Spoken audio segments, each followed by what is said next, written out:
Assalamualaikum warahmatullahi wabarakatuh. Selamat pagi, salam sejahtera bagi kita semua. Halo sahabat SMK, semangat dan bergembiralah dalam belajar. Karena belajar adalah proses menapaki berbagai jenjang untuk menguasai ilmu yang bermanfaat. Saya Nurvita Afriliana, guru mata pelajaran produktif Tata Boga. Pada kesempatan ini akan disampaikan video pembelajaran kompetensi keahlian Tata Boga untuk mata pelajaran Boga Dasar dengan judul Membuat Bumbu Kare. Tujuan pembelajaran ini adalah memberikan peserta didik pengalaman virtual praktik mengacu pada kompetensi dasar menyiapkan dan membuat bumbu dasar dan turunannya pada masakan Indonesia untuk dapat dilakukan proses adopsi, tiru, dan modifikasi secara mandiri sehingga akan menjadi khasanah pengetahuan untuk diterapkan di lingkungan kerja sekolah, industri, maupun berwirausaha secara mandiri. Sebelum kita memulai praktik, yuk kita simak materi yang akan disampaikan oleh Chef Sabdarisa Wicaksana. Selamat pagi siswa-siswi SMK Tata Boga dimanapun Anda berada. Apa kabar? Semoga sehat selalu ya. Salam kenal dari saya Chef Sabdarisa Wicaksana dari Industri Food and Beverage. Pada kesempatan ini saya akan menyampaikan materi tentang bumbu dasar dan turunannya pada masakan Indonesia. Bumbu atau herbs adalah tanaman aromatik yang ditambahkan pada makanan sebagai penyedap dan pembangkit selera makan. Sebagian besar bumbu ini berasal dari tumbuh-tumbuhan. Bumbu dapat diklasifikasikan menjadi 4 golongan, yaitu bumbu basah atau fresh seperti jahe, kunyit, lengkuas, serai, daun basil, bawang merah, bawang putih, dan lain sebagainya. Bumbu kering contohnya jintan, ketumbar, kemiri, kapulaga, lada hitam dan putih, adas, bunga lawang, dan lain sebagainya. Bumbu buatan seperti petis dan terasi, lalu bumbu kimia seperti cuka, vetsin, dan pewarna makanan. Untuk klasifikasi bumbu berdasarkan asalnya dibagi menjadi 2, yaitu bumbu lokal. Bumbu-bumbu basah yang berasal atau menjadi ciri khas negara Indonesia, contohnya kunyit, jahe, ketumbar, jintan, adas, kapulaga, cengkeh, kayu manis, dan lain sebagainya. Bumbu impor yaitu bumbu yang dikirim dari luar daerah Indonesia, artinya susah ditemukan di wilayah bagian negara Indonesia. Contohnya seperti daun basil, thyme, oregano, bay leaf, rosemary, paprika, dan tarragon. Fungsi bumbu atau herbs itu sendiri diantaranya 1. Memberi aroma, rasa, dan warna pada makanan. 2. Meningkatkan rasa pada makanan. 3. Dapat menjadi bahan obat-obatan. 4. Menghasilkan hidangan yang bernilai gizi. 5. Meningkatkan selera makan. 6. Beberapa herbs atau spice dapat merangsang kelenjar pencernaan agar fungsi usus bekerja lebih baik. 7. Memberi rasa hangat pada tubuh. Dan yang terakhir, beberapa bumbu dapat berfungsi sebagai bahan pengawet makanan. Bumbu dan rempah-rempah atau herbs atau spice terdiri dari 6 jenis, yaitu bumbu dari bunga, contohnya seperti cengkeh, bunga lawang, bunga peka, bunga telang, dan kecombrang. Bumbu dari buah atau biji, contohnya adas, asam, pala, kemiri, ketumbar, lada hitam, lada putih, kapulaga, jintan, vanili, dan biji selasih. Bumbu dari daun, contohnya daun jeruk, kemangi, parsley, daun salam, seledri, daun basil. Bumbu dari batang, contohnya seperti kayu manis, serai, dan kayu secang. Bumbu dari akar, itu ada jahe, lengkuas, kunyit, dan kencur. Bumbu dari umbi lapis, itu seperti bawang merah, bawang putih, bawang bombay, dan lokio. Dari berbagai macam jenis bumbu dan rempah tersebut, jika disatukan akan menghasilkan turunan bumbu atau disebut dengan bumbu dasar Indonesia, yang terbagi menjadi bumbu dasar merah, berbahan dasar bawang merah, bawang putih, cabai merah. Bumbu dasar putih itu berbahan dasar dari bawang merah, bawang putih, ketumbar, dan bumbu dasar kuning berbahan dasar bawang merah, bawang putih, dan kunyit. Ketiga bumbu dasar tersebut kemudian akan ditambah dengan bumbu dan rempah-rempah lainnya sesuai dengan resep dari jenis masakan yang akan diolah. Dapat dipahami dengan baik ya. Selamat bekerja dan mencoba membuat bumbu dasar Indonesia di rumah. Terima kasih. Itu tadi penjelasan Chef Sabda mengenai bumbu dasar Indonesia.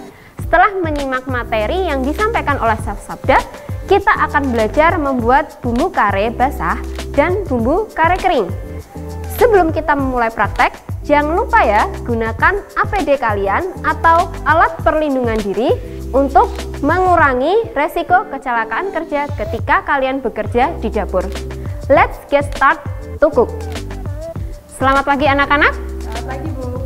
Bagaimana kabar kalian hari ini? Baik Bu. Alhamdulillah kalau begitu. Sudah siap untuk praktek hari ini? Siap Bu. Baik, sebelum kita mulai praktek, Ibu akan cek APD atau alat perlindungan diri kalian terlebih dahulu. Mita bisa menghadap ke Ibu sedikit. Baik, Mita sudah lengkap dengan topi, cook jacket juga sudah terpakai dengan baik, apron juga sudah ada, kemudian juga sudah ada serbet dan menggunakan safety shoes. Oke, sudah baik Mita. Kemudian ada niken, topi sudah ada, cook jacket, apron, napkin, dan safety shoes. Baik, bagus untuk kalian berdua. Untuk memulai praktik hari ini kalian sudah rapi, lengkap. Silahkan kalian cuci tangan terlebih dahulu. Baik Bu. Silahkan. Baik, kalau begitu Ibu akan bertanya sedikit. Hari ini kita mau membuat apa? Bumbu kare. Nah, menurut Niken, bumbu kare yang akan kita buat ini merupakan turunan dari bumbu dasar apa? Bumbu dasar kuning Bu, karena bumbu kare berbahan dasar bawang merah, bawang putih, ketumbar, lada, kunyit, dan cabai. Baik, betul sekali Niken, bumbu kare ini merupakan turunan dari bumbu dasar kuning. Akan tetapi dari bumbu dasar kuning ini atau bumbu kare ini akan ditambah lagi dengan bumbu dan rempah-rempah yang lainnya seperti cengkeh, adas, kapulaga, kayu manis, jintan, dan lain sebagainya. Disesuaikan dengan kebutuhan masing-masing masakan. Baik, kita akan ke meja di mana sudah tersedia alat dan bahan yang kalian butuhkan. Mari kita ke meja di sebelah kanan Ibu.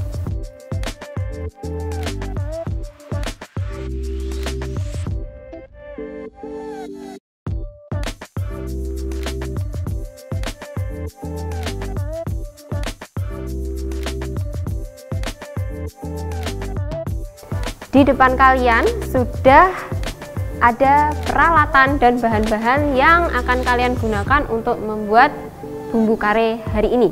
Silahkan kamu mengambil alat-alat yang dibutuhkan, kemudian tata di meja kerja kamu. Baik, pertama-tama silahkan kamu bisa kupas dulu semua bahan-bahan yang perlu untuk dikupas. Kemudian kamu bisa simpan di stainless tray ini.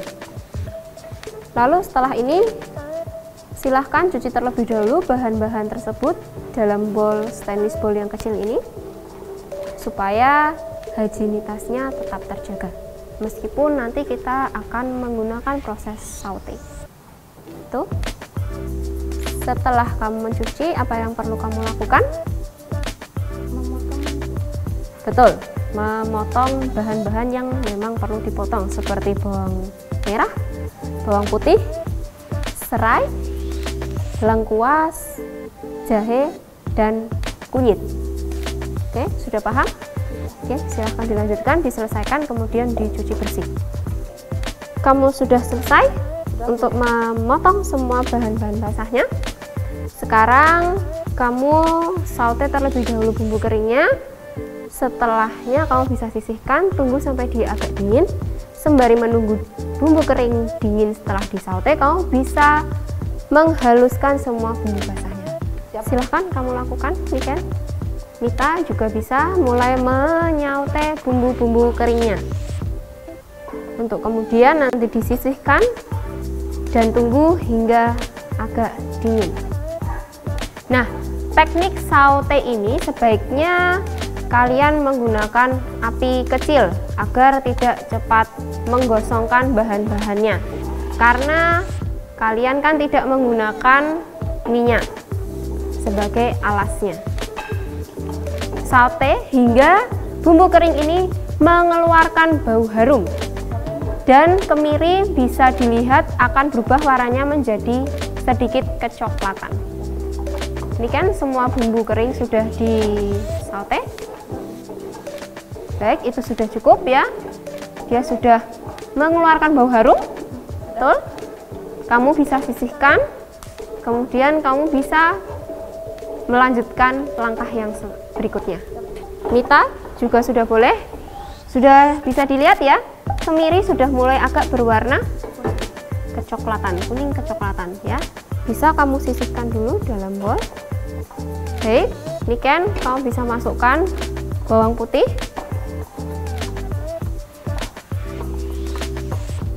Oke, Mita proses saute untuk bumbu basah ya. Sebetulnya untuk membuat bumbu basah tidak perlu kamu saute, tidak apa-apa. Ya, boleh, bisa tambahkan air. Atau kalau misalnya mau, kamu bisa menambahkan minyak, tapi tidak boleh berlebihan. Sudah cukup halus, bisa dimatikan nih kan? Bisa kamu sisihkan, kemudian kamu haluskan bumbu keringnya. Mita, ini sudah cukup kering, kamu matikan. Sekarang kamu mulai blender dulu bumbu keringnya, karena dia sudah dingin. Baik, ini kan juga bumbu kering sudah semua. Oke, tambahkan apa? Ya, pekaknya sudah.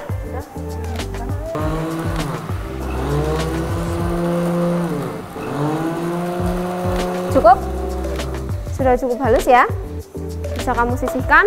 Kemudian kamu mulai blender bumbu basahnya. Ini kan sudah kamu bereskan alat-alat yang tidak terpakai. Oke, berarti sekarang kamu cukup memblender bumbu keringnya. Silahkan dipasang dulu. Lagi. Ya, cukup.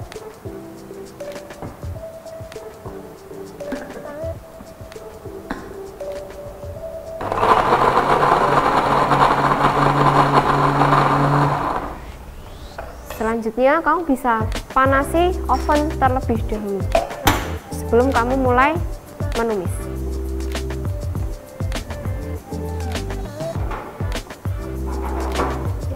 Tunggu hingga dia mencapai suhu 160 derajat Celcius. Kamu bisa oven nanti kalau sudah tercampur antara bumbu basah dan bumbu keringnya selama 45 menit. Oke, silahkan kamu mulai menumis. Ketika menumis, kalian bisa menggunakan api yang lebih besar supaya mempercepat penguapan air yang terkandung dalam bumbu basah. Karena tadi kalian ketika menghaluskan juga menambahkan air kan?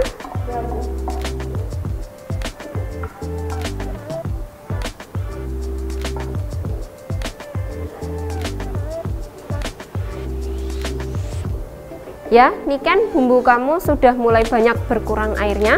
Bisa kamu campurkan dengan bumbu keringnya tanpa harus kamu tambahkan minyak ya. Untuk Mita, bumbu kamu juga sudah berkurang airnya, bisa kamu masukkan bumbu kering. Kemudian kamu tambahkan minyak goreng.